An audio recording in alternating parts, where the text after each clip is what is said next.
We turn now to the economy and our Executive Director of Elections and Surveys, Anthony Salvanto. Good morning. Good to have you here. Good morning. So the president was speaking throughout the past week about the economy, even in this Oval Office address. He's trying to reframe public perception of what's going on. We know sentiment has been low for years now.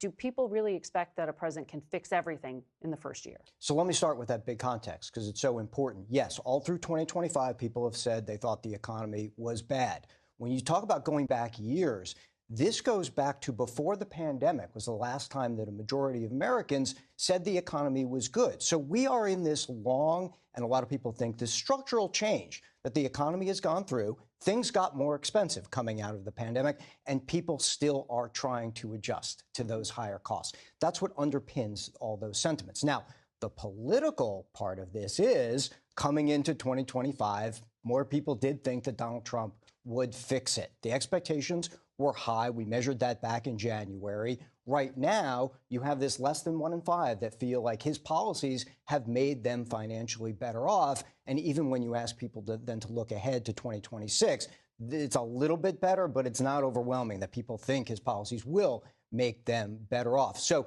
there's this real disconnect there. And if you come back to the description of the economy, people right now, I ask them to just grade it, and they give it a C, a D, or even worse, which is different than a lot of the times the way the administration has described the economy. That sets up the fundamental challenge. I think you saw that this week for him in the address. So it's not a new tactic for a current president to blame the last one for all the problems of today. But we checked, and in that primetime address, the president said it was Biden's fault, about 7 times. The president did inherit an economy where a majority of people thought it was bad. At the same time, right now, more people say the current economy is Donald Trump's responsibility.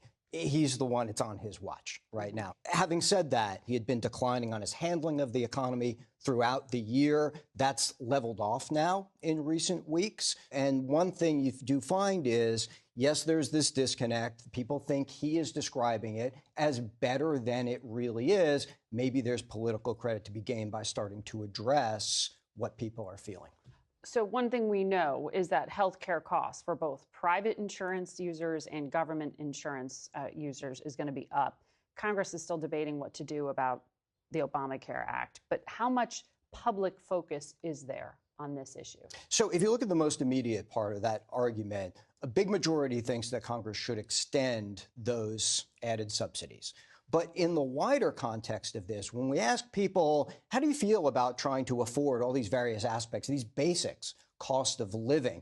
Healthcare is one of the ones that stands out that a lot of people say they have trouble affording. And I think you're picking that up in the general sentiment of how people process healthcare, health insurance costs as well. It's a very important part, obviously, of people's budgets, but also one that they tell us that concerns them a whole lot. Are Americans sort of digesting that? How do they understand it? Yeah, we've been following this all year because, right, it's driving stock market gains. There's a lot of investment in it as well. Right now, you see a lot of uncertainty from the public about it. On one hand, when I ask people what parts of the economic sectors are you most or least optimistic about, technology stands out as people being optimistic about it in general. But with regard to AI in particular, more people tell us they think it's going to decrease jobs than increase them. And a number of corporations forecasting a lot of spending on technology in the new year. What do all these dynamics mean politically for the midterm races in 2026? So let me start with the president, because one thing I asked heading into 2026, is there anything that the president could do to change your mind about him? And there are a substantial number of people that say yes. Perhaps not surprisingly, when I follow and ask, well, what would that be about? They say it's the economy. The reason that's important is in the dynamic here, a president is always key. He's not on the ballot, but he's always on people's minds in a midterm year. So that's the first thing to watch. But the other one, if you're at your holiday gathering and people are arguing about what's going to happen, who's going to win, I think it's too far to know for certain. But at the same time, we can already see the conditions and the playing field that people will be fighting on. And that's clearly cost of living. It's clearly health care, among other things. And it's the race to define how people evaluate it. Anthony Salvanto, thank you for this. Thank you.